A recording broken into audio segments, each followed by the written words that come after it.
The cargo bay smelled like metal and old oil. Minji wiped sweat from her forehead and lifted another container onto the loading platform. The container was heavy, but the station's lower gravity made it easier to move than it would have been on Earth. She had been working for 6 hours straight, and her arms were starting to hurt. Orbital Station Kepler-7 floated in the darkness of space, far from any planet. It was a place where ships stopped to trade goods, refuel, and rest. Thousands of aliens from dozens of different worlds walked through its corridors every day. Some were tall and thin with too many arms. Others were covered in fur or scales. Some breathed oxygen like humans, and others wore breathing masks that hissed and bubbled. Minji was one of only 43 humans on the entire station. Humans were still new to the galaxy.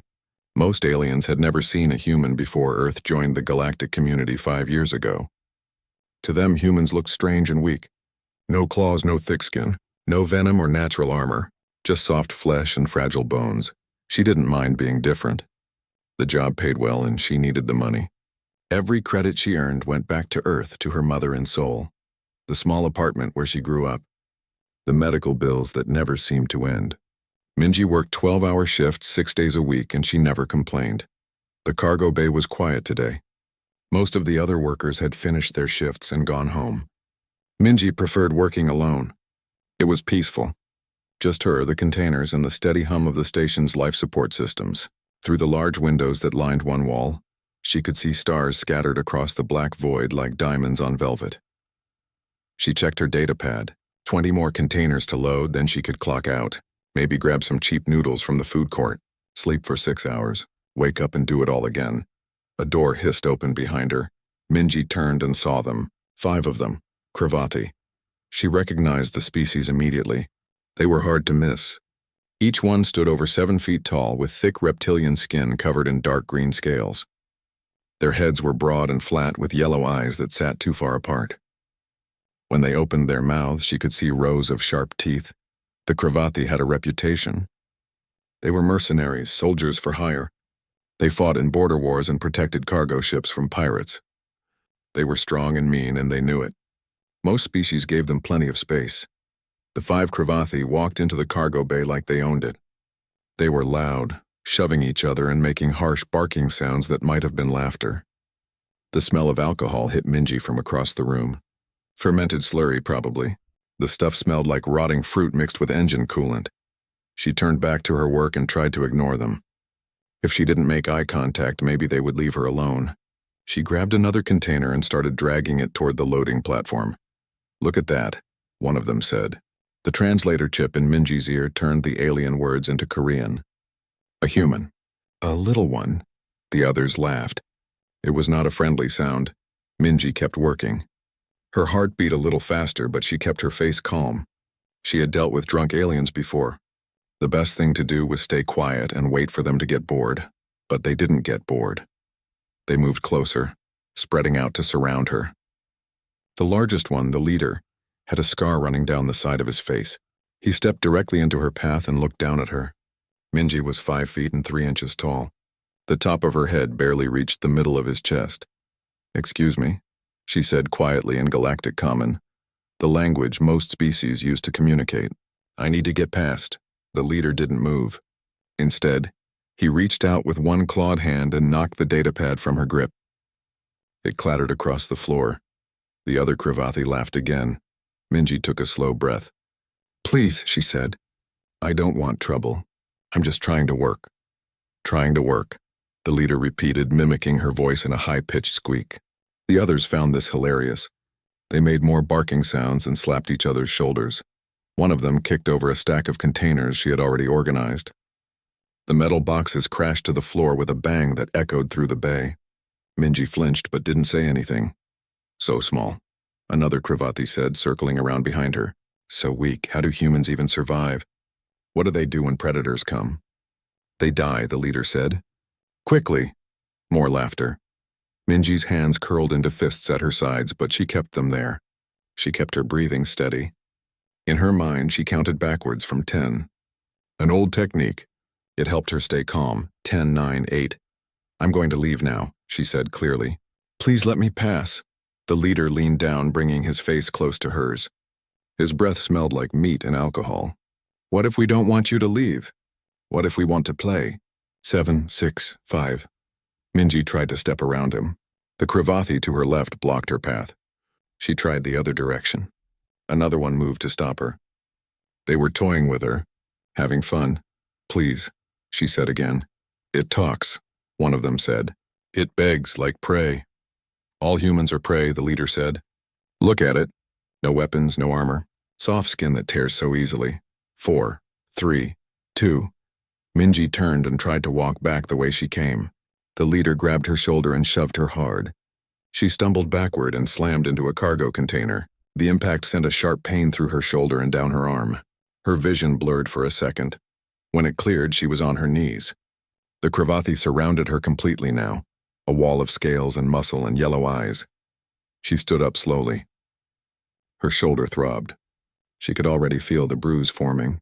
She touched it gently and winced. The leader watched her with something like curiosity. It gets up? Brave for prey. Minji looked at him. Really looked at him. She thought about her mother back on Earth. She thought about the bills she needed to pay. She thought about keeping her head down and staying out of trouble. Then she thought about her grandmother who raised her when her father died. Her grandmother who survived the hard years. Her grandmother who taught her to speak Spanish, the language of her own mother who came from far away. Her grandmother who told her, never let anyone make you small. Minji spoke in Spanish. The words came out quiet but clear. No me golpees otra vez, don't hit me again. The translator in each Cravathi's ear turned the words into their language. For a moment they just stared at her. Then they started laughing, louder than before. The leader bent over, holding his stomach. The others slapped the walls and stamped their feet. Don't hit me again, the leader repeated in Galactic Common. Or what? What will you do, little human? He raised his hand, claws extended, and he hit her. The blow caught her across the face, spinning her around. She tasted blood. Her lip had split open. She touched it with her fingers and looked at the red smear. Something inside her went very quiet. Somewhere else on the station. In the security office, a human man named Daehyun sat watching dozens of monitors. He was drinking cold coffee and thinking about his shift ending in an hour. Then he saw Bay 14 on one of the screens. He saw Minji, he saw the Cravathi, he saw the leader hit her. Daehyun had been a soldier once. He recognized what happened next, even though it was small. The way Minji's shoulders changed. The way she stood differently. He dropped his coffee and started running. Minji stood very still. Blood dripped from her split lip onto the metal floor. The cargo bay seemed quieter now, like the whole station was holding its breath. She could hear the hum of the air recyclers, the distant sound of a ship docking somewhere far above, her own heartbeat steady and slow. The Cravathi were still laughing. The leader wiped his eyes with the back of his hand, his claws scraping against his own scaled face. He said something to his companions in their own language, too fast for the translator to catch. They laughed harder. Minji touched her lip again. Her fingers came away red. She looked at the blood for a long moment, watching it slowly drip down her hand. In the low light of the cargo bay, it looked almost black. Is that all? The leader said, leaning down to look at her face. You're bleeding already. Humans break so easy. One of the others, younger than the rest with bright green scales, stepped closer. Maybe we should stop, he said quietly.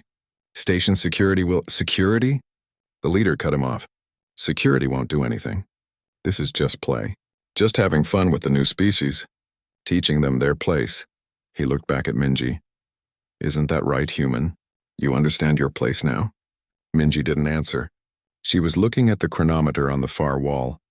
The glowing numbers showed the time, 1947-23. She watched the seconds tick forward, 1947-24. 1947-25. She moved her shoulder in a slow circle, testing it. The pain was there, sharp and hot, but nothing was broken, just bruised. She had felt worse. Much worse. It's not answering, one of the Cravathi said. Maybe we broke it already. Humans don't break from one hit, the leader said. They're weak, but they're not that weak. He reached out and poked Minji's shoulder right where it was bruised. She didn't flinch. See? Still working. The young one with bright scales shifted his weight from foot to foot. Commander Ralph wants us back at the ship in an hour. We should go. The leader ignored him. He was having too much fun. He grabbed Minji's arm and lifted it, examining her hand like she was some kind of interesting specimen. Look how small. 5 fingers just like Vexen's, but so thin. I could break every bone with one squeeze. Then do it, another Cravathi said. I want to hear what sound it makes. Minji's eyes moved from the chronometer to the leader's face. Her expression hadn't changed. She looked tired. Maybe a little sad. But not afraid. The leader noticed. You're not scared, he said. It wasn't a question. He sounded almost disappointed. I asked you not to hit me, Minji said. Her voice was quiet, but everyone heard it clearly. The cargo bay had good acoustics. I asked you nicely. And we didn't listen, the leader said. What are you going to do about it? Minji pulled her arm free from his grip. It was easy. He wasn't really holding on, just playing. She stepped back and looked at all 5 of them one by one. 5 enemies. She counted their weapons. The leader had a plasma pistol on his belt. 2 others had shock batons. 1 had a knife. The young one didn't seem to be armed. Nothing, she said finally. I'm not going to do anything. The Cravathi looked at each other. The leader's mouth split into a wide grin, showing all those sharp teeth. Smart human. You know you can't win. You know your place? No, Minji said. I'm not going to do anything because you're going to leave. Right now. You're going to walk out of this cargo bay and never come back. The silence that followed was different than before. It wasn't tense. It was surprised. Then the leader started laughing again and the others joined in. Or what? The leader said between laughs. Or what, little human? Minji looked at the chronometer again. Time 48:51. She did some quick math in her head. You have about 18 minutes, she said. 18 minutes for what? To leave. The leader's laughter got louder. He turned to his companions. It's threatening us. Can you believe this? A human? Threatening Cravathi warriors. One of them pulled out his shock baton and activated it. Blue electricity crackled along its length. Maybe it needs another lesson. A harder one this time. The young Cravathi with bright scales took a step back. Something in his instincts was screaming at him, though he couldn't explain why. The human was small and unarmed. She was bleeding. She should be terrified, but she wasn't. She was just standing there, watching them with eyes that didn't blink enough. Come on, he said to the others. We've had our fun. Let's go. Shut up, Vec, the leader snapped. You're always scared. Always weak. He looked back at Minji. You're 18 minutes. What happens when the time runs out? You going to call security? Going to tell on us? No, Minji said. She rolled her neck slowly, first one way, then the other. Small pops and cracks echoed in the quiet. In 18 minutes, you'll all be on the floor. The leader's smile faded. Not because he was scared, because he was getting angry. Being mocked by prey was worse than being attacked. It was insulting. It made him look weak in front of his men. On the floor, he repeated slowly. You think you can put us on the floor? You, Minji didn't answer. She was stretching now, small movements, rolling her shoulders, flexing her fingers, like an athlete warming up before a race. The Cravathi with the shock baton moved closer. I think we need to hurt this one. Teach all the humans a lesson.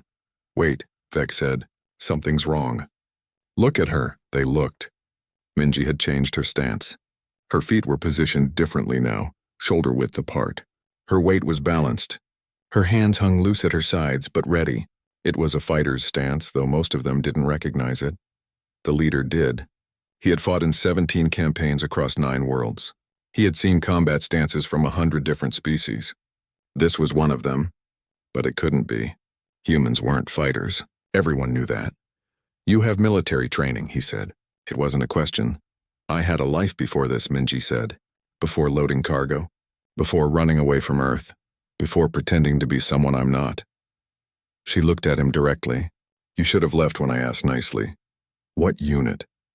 The leader demanded. What kind of military does Earth even have? Minji smiled, but it wasn't a happy smile. It was the smile of someone remembering something painful, the kind that taught me how to kill things bigger than me, the kind that drilled me every day for 8 years, the kind that sent me places where being small and fast was better than being big and slow. The leader's hand moved to his plasma pistol.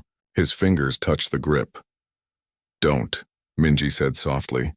He drew it anyway. Minji moved. Not toward him, toward the closest container. She grabbed it and swung it in one smooth motion.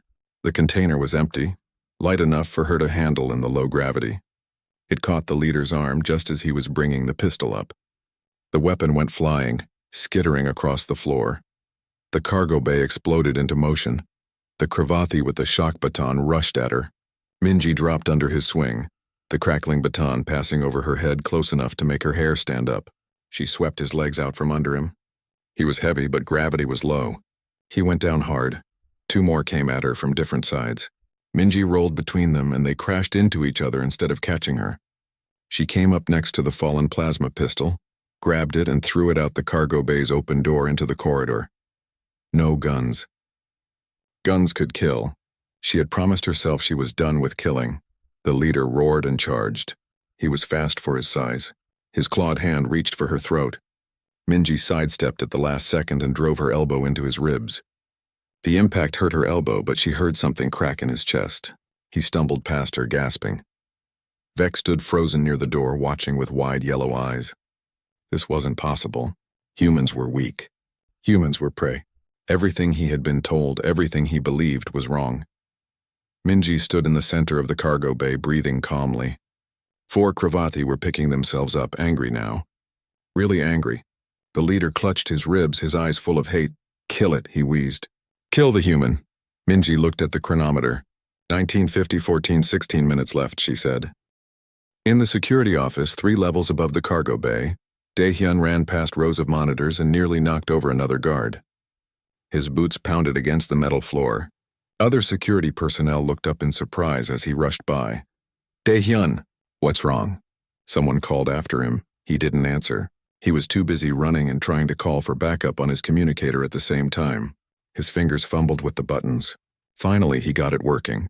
"This is Officer Han Daehyun. I need units to Cargo Bay 14 immediately. We have a situation." The voice on the other end was calm and bored. "What kind of situation?"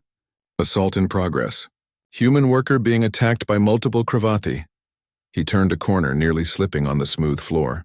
"Send medical too. Probably going to need it." "Copy that. Units are on the way." Daehyun knew he would get there first. He was closer and he was running like his life depended on it. Maybe Minji's life depended on it. He had seen the look on her face in the security feed right before he started running. That look worried him more than the Cravathi did. He had seen that look before. In mirrors. In the faces of his old squad mates. In the eyes of soldiers who had been pushed too far and were about to push back. Daehyun had left the military 6 years ago. He took a quiet job doing station security because he wanted peace. He wanted to forget the things he had done and seen. Most days his job was boring. Breaking up arguments. Checking cargo manifests. Escorting drunk aliens back to their ships. This was not going to be one of those days. He hit the stairs and took them 3 at a time, his heart hammering in his chest. Back in the cargo bay, Minji was very calm. Too calm. The kind of calm that comes before a storm. She could feel it inside her, that old familiar feeling, the one she had tried to bury when she left Earth, when she told herself she was done with violence, done with fighting, done with being a weapon. But some things don't stay buried. The 4 Cravathi were regrouping. The one she had kicked was back on his feet, though he limped. The one with the shock baton held it in front of him like a shield. The leader was breathing hard, holding his cracked ribs with one hand. The 4th one, who had been quiet until now, pulled out a long knife. It had a strange shimmer to it, a gravity edge Minji recognized. Expensive, dangerous, could cut through almost anything. Only Vex stayed back by the door. His instincts were screaming at him now. Run. Hide. This prey isn't prey at all. 4 against 1, the leader said, his voice rough with pain and anger. "You got lucky before. Won't happen again." Minji didn't respond. She was watching them, cataloging their injuries. The leader favored his left side now. Broken rib, maybe 2. His breathing was shallow. The one she had swept was putting too much weight on his right leg. Hurt knee or ankle. The other 2 were uninjured but shaken. They had expected an easy victim. They got something else. She could see their fear now, hiding behind their anger. Good. Fear made people sloppy. The cargo bay had become a different place. Before, it was just a room where she worked. Now it was a battlefield. She saw it with different eyes. The containers could be cover or obstacles. The low ceiling limited jumping attacks. The smooth floor was good for sliding and rolling. Every detail mattered. Last chance, Minji said quietly. Leave now. I won't say it again. We're going to tear you apart, the leader growled. We're going to make you scream. And then we're going to find every other human on this station and do the same to them. Something flickered in Minji's eyes. A cold fire.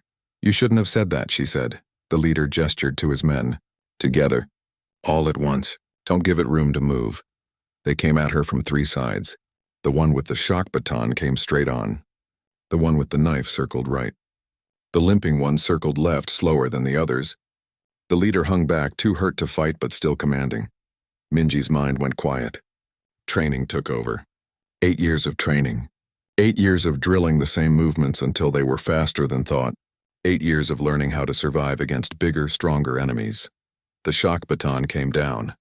She wasn't there. She had moved left, toward the limping Kravathi. He swung at her. She ducked under his arm, grabbed it, and used his own momentum to pull him off balance. In the low gravity, he couldn't stop himself. He crashed into the one with the shock baton. The knife wielder was fast. His blade whistled through the air where Minji's head had been a second before. She rolled, came up, and kicked hard at his knee. The joint bent sideways with a wet pop. He screamed and went down, the knife clattering from his hand. Minji kicked the knife away.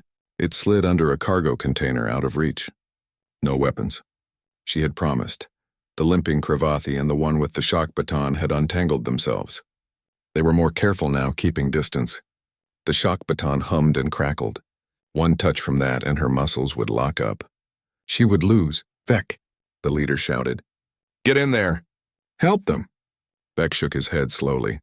He was young, but he wasn't stupid. Whatever the human woman was, she wasn't what everyone thought. She moved like water. She hit like stone. Every movement was efficient. No wasted energy. No hesitation. I said, help them, the leader roared. No, Vec said. His voice shook, but he stood firm. This is wrong. We should leave. The leader cursed in his own language. Words the translator didn't bother translating. Minji used the distraction. She grabbed a small container and threw it at the one with the shock baton. He blocked it with his weapon, but it gave her time to close the distance. She got inside his reach where the baton couldn't hit her, and struck his throat with 2 stiff fingers. Not hard enough to kill. Just hard enough to make breathing difficult. He dropped the shock baton and clutched his throat, wheezing. Minji caught the baton before it hit the ground and threw it out into the corridor with the pistol. Still no weapons. The limping one tried to grab her from behind. She had known he would. She had heard him coming. She dropped low and rolled backward between his legs. As she came up behind him, she kicked the back of his good knee. He went down hard, 3 down, 1 wounded with the knife, 1 hurt with the shock baton, 1 with the bad leg. The leader holding his ribs, and Vec, who had the sense to stay out of it. The leader looked around at his men. 3 professional soldiers, trained and experienced, taken down by 1 small human in less than 3 minutes. It wasn't possible, but it was happening. Minji stood in the center of the cargo bay again. Her breathing was still calm, steady. Her split lip had stopped bleeding.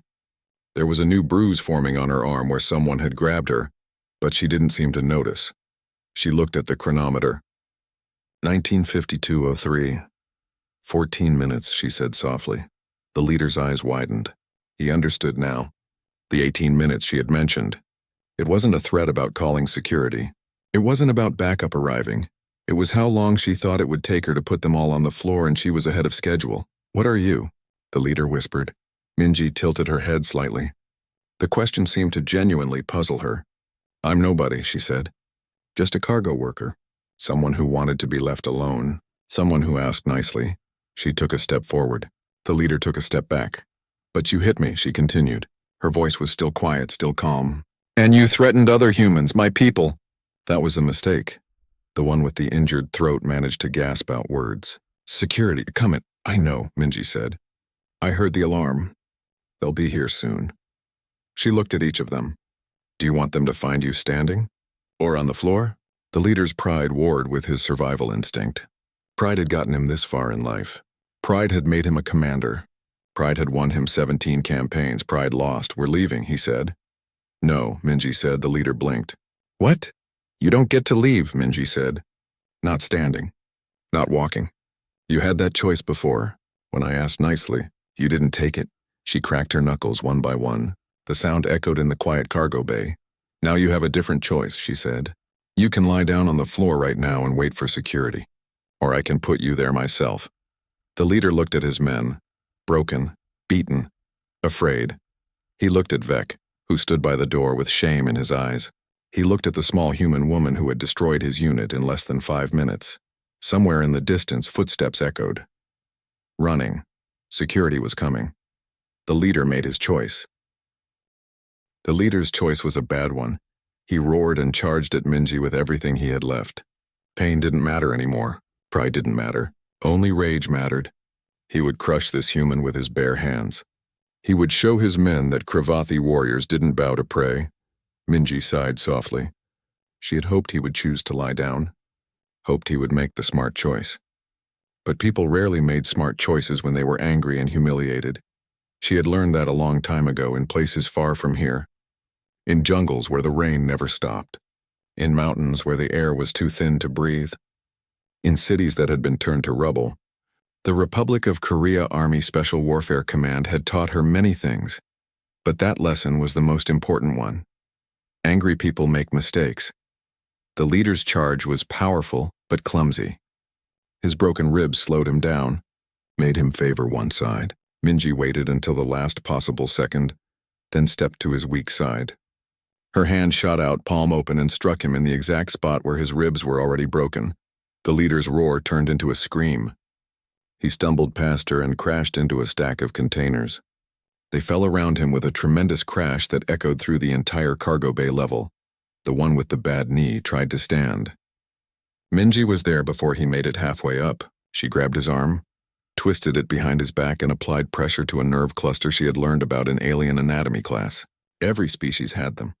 Every species had vulnerable spots if you knew where to look. The Cravathi went rigid, then collapsed.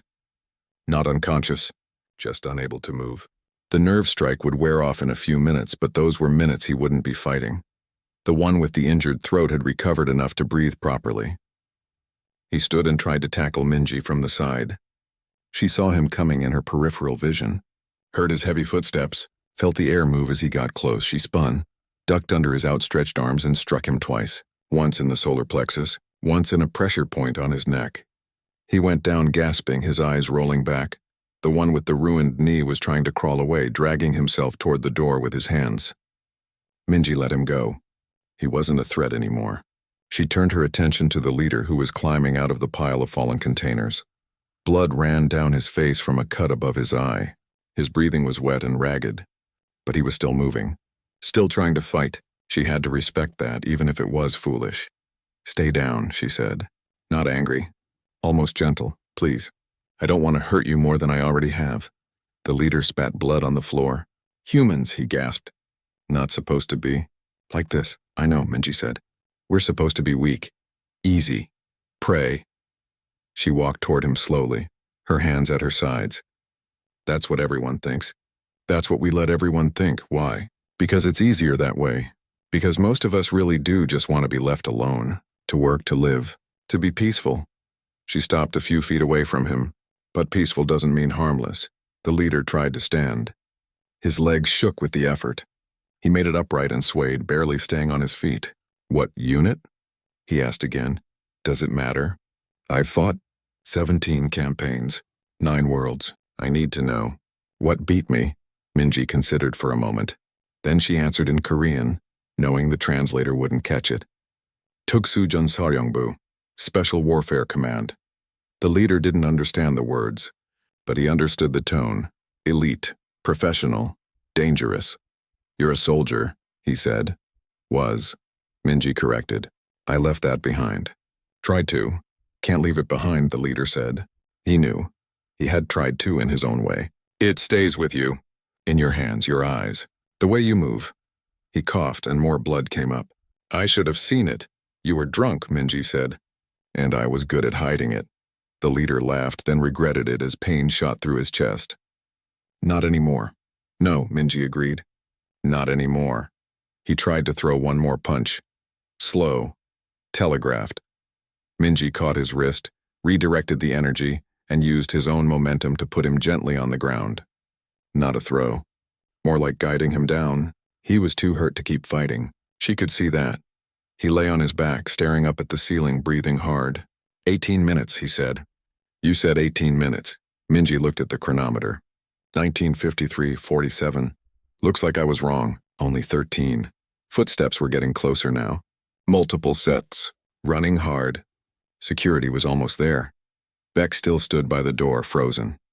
He looked at Minji with something that might have been awe or might have been terror. Probably both, you knew, Minji said to him. Didn't you?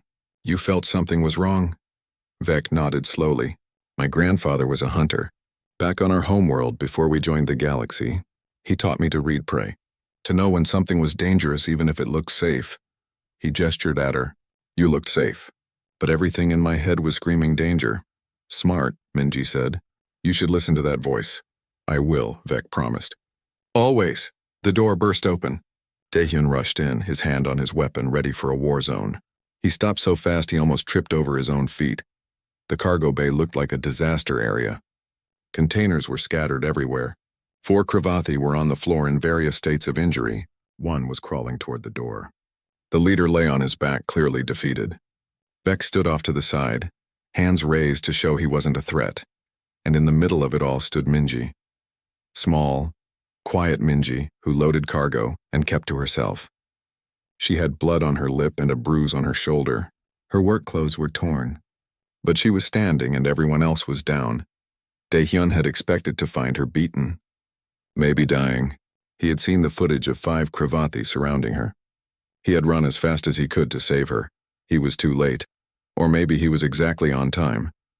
Minji, he said carefully, his hand still on his weapon, not because he thought she was a threat, but because he didn't know what else to do. His training said to secure the area, but the area was already secured. Daehyun-shi, Minji said quietly. The Korean honorific made him relax slightly. It meant she was still herself. Still the polite woman who always bowed when they passed in the corridors. I'm sorry about the mess. He looked around at the chaos, at the wounded Kravathi, at the scattered containers. What happened here? They hit me, Minji said simply. I asked them not to. They did it anyway. She touched her split lip, so I asked them to leave. They refused. And then they threatened other humans. Daehyun understood. He had been in the military too. Different branch, different specialty. But he knew the code that all soldiers understood. You could threaten one soldier and they might let it go. But threaten their unit, their family, their people, that was different. More security officers arrived. They stopped in the doorway, staring at the scene. One of them, a young woman named Hyerin who managed station operations, pushed through to the front. Her eyes went wide. By the stars, she breathed. What happened? Self-defense, Daehyun said firmly. He was already thinking about the report he would have to write. Already thinking about how to protect Minji from any legal problems. 5 against 1. Assault caught on security cameras. The worker defended herself. 5 against 1, Hyerin repeated. She looked at the Kravathi, then at Minji. And she won. Clearly, Daehyun said. Medical personnel rushed in with stretchers and equipment. They started checking the wounded Kravathi, scanning for injuries, muttering to each other in concerned tones. Broken ribs, dislocated knee, nerve damage, possible internal bleeding. The list went on. One of the medics, a thin alien with too many eyes, approached Minji. Miss, you need to be examined too. I'm fine, Minji said. You're bleeding. It's just a split lip, please, the medic insisted. It's protocol. Minji sighed but nodded. She sat down on a container and let the medic scan her. Bruised shoulder, split lip, minor abrasions. Nothing serious. Nothing that wouldn't heal in a few days. You're very lucky, the medic said. Minji almost laughed. Lucky. If they only knew. But she just nodded and thanked the medic politely. Daehyun moved closer and spoke quietly so only she could hear. Minji-si, I need to know. What training do you have? She looked at him for a long moment. Considering how much to tell, how much to reveal, finally she decided on the truth. Or at least part of it. 8 years, she said. Special Forces. I got out 2 years ago. Came here to forget. Hard to forget something like that, Daehyun said. I was doing well until today, Minji said sadly. He put a hand on her shoulder. The good one. You defended yourself. You defended other humans. You did the right thing. Did I? She looked at the wounded Cravathi being loaded onto stretchers. I hurt them. Badly. They hurt you first, Daehyun reminded her. And they would have done worse if you let them. Minji knew he was right. But knowing and feeling were different things. She had worked so hard to leave that life behind. To be normal. To be peaceful one fight. That's all it took to pull her back. The security office was crowded. Too many people trying to watch the same footage on too many screens. Word had spread fast through the station. A human had defeated 5 Cravathi warriors in hand-to-hand combat. Nobody believed it at first. Humans were the new species, the weak ones. The ones everyone else protected or ignored or sometimes pushed around. But the footage didn't lie. Hiren sat in her office chair and watched the cargo bay security recording for the 5th time. She had been station manager for 12 cycles. She had seen fights before. Bar brawls, territorial disputes, pirates trying to board merchant ships. But she had never seen anything like this. The footage showed Minji backing away at first, trying to avoid conflict, asking the Cravathi to leave her alone, polite, calm, professional, everything. Hiren expected from a good worker. Then it showed the leader hitting her, and then everything changed. Minji moved like nothing Hiren had ever seen, fast, efficient, every motion had a purpose. No wasted movement. No hesitation. She flowed around the Cravathi like water around rocks. When she struck, it was precise, targeted. She knew exactly where to hit to cause maximum damage. The whole fight lasted 13 minutes and 47 seconds. By the end, 5 professional soldiers were on the floor, and Minji was barely breathing hard. "Run it again," said one of the security officers crowding around the screens. "I've already watched it 5 times, another one said. "I still don't believe it." "Believe it," Daehyun said from the doorway. He had just finished his preliminary report. His hands were shaking slightly. Not from fear, from adrenaline wearing off. "I was there. I saw the aftermath. How is she?" Hiren asked. "Physically? Fine, a few bruises. Nothing serious." Daehyun paused. "Mentally? I don't know. She's very quiet. Just sitting in the medical bay staring at nothing." Hiren nodded slowly. "I need to talk to her. After medical clears her."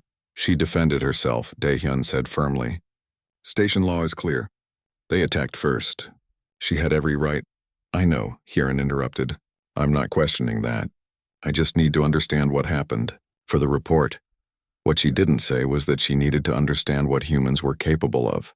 Because if one small cargo worker could do this, what could a trained human military do? What had Earth been hiding? The footage played again. Everyone watched in silence as Minji took apart the Cravathi unit piece by piece. In the medical bay, Minji sat on an examination table and stared at her hands. They looked the same as always, small, delicate almost.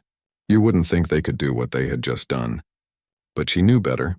These hands had been trained for 8 years to be weapons. Trained to find weak points.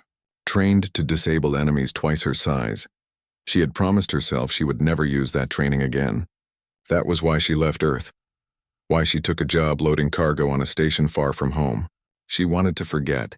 Wanted to be someone else, but you can't forget muscle memory. You can't forget years of drilling the same movements over and over until they become instinct. When the leader hit her, her body remembered.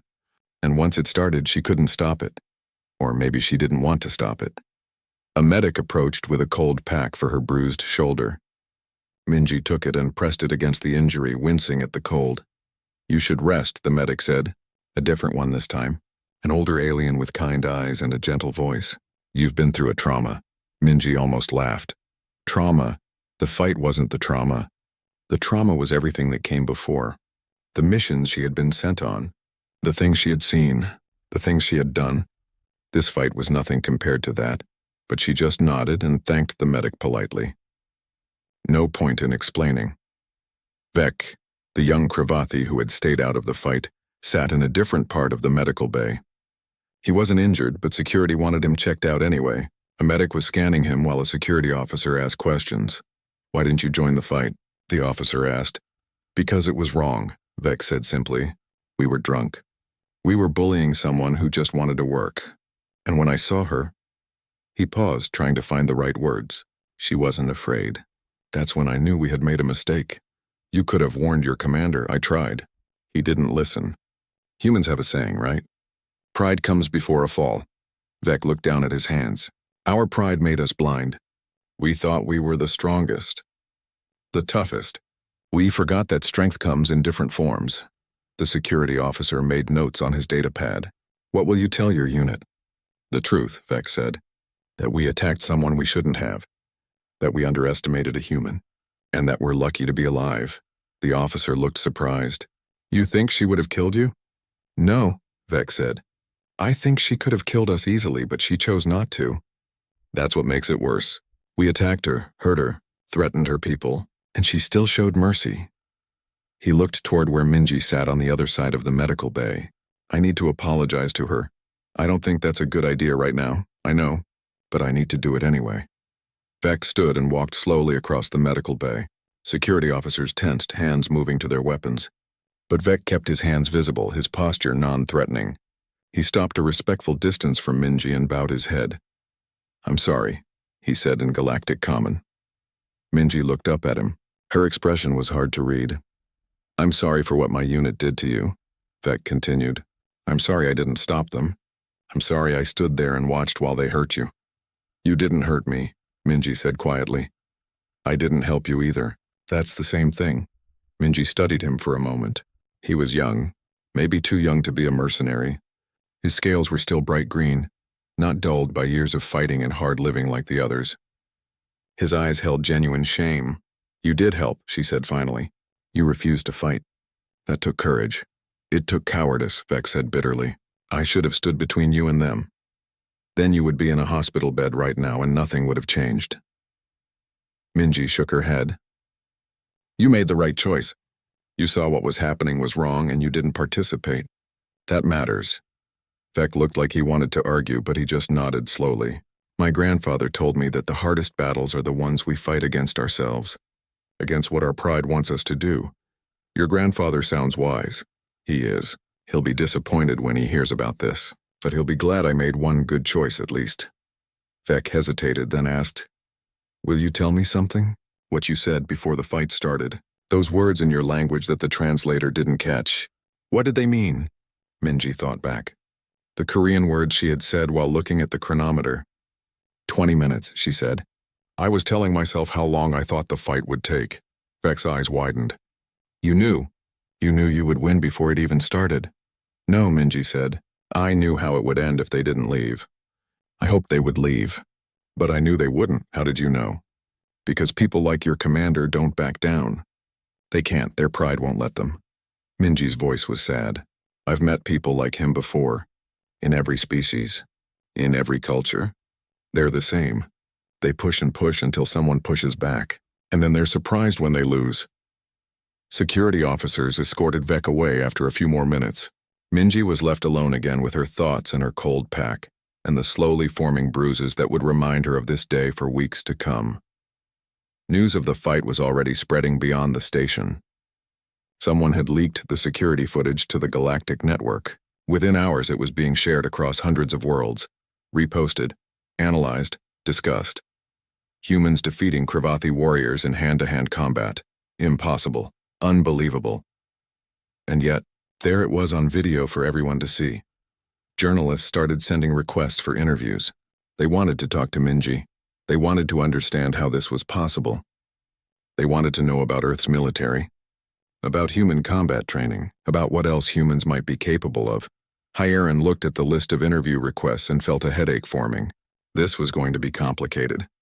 The station was supposed to be neutral territory, a place where all species could trade and interact peacefully. Now it was becoming famous for a fight, for violence. But she couldn't deny what had happened, and she couldn't hide it. The footage was already out there. The galaxy was watching. She sent a message to Earth government officials warning them about the situation. They would need to prepare statements, answer questions, maybe send representatives. Humanity had been trying to make a good impression on the galactic community for 5 years, trying to seem friendly and harmless and eager to fit in. That image just changed. In the medical bay, Minji's communicator buzzed. A message from Earth. From her old unit commander, a man she hadn't spoken to in 2 years. The message was short. Saw the footage. Proud of you. Come home if you need to. The door's always open. Minji read the message 3 times. Then she deleted it. She couldn't go home. Home was where the memories lived, where the missions waited, where she would be pulled back into that life. No, she would stay here. Keep loading cargo. Pretend this never happened. But even as she thought it, she knew it wasn't true. Everything had changed. She had changed. Or maybe she had just stopped pretending to be someone she wasn't.